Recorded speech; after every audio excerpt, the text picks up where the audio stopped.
கவனிக்கவானம். குர்ஆன பிழையா ஓதினா எல்லாரும் மௌனம். ஆங்கிலத்தில் ஒரு வார்த்தையை பிழையா பேசிட்டா விமர்சிப்பார்கள். படிக்காதவர் குர்ஆனை உடைய எழுத்துக்கள் ஒரு எழுத்து தவறினால் பிழையான அர்த்தத்தை கொடுக்கும். காரிமார்களுடைய ஒரு படையை அல்லாஹ் நிறுத்தியிருக்கிறான்.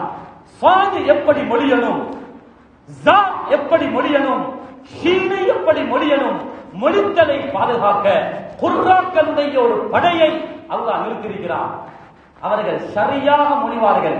ஸல்லல்லாஹு அலைஹி வஸல்லம் இப்படித்தான் ஓதினார்கள். 7 முறையில குர்ஆன் ஓதப்பட்டிருக்கிறது. உன்சிலல் குர்ஆன் அலா 7 அஹ்ருஃப்.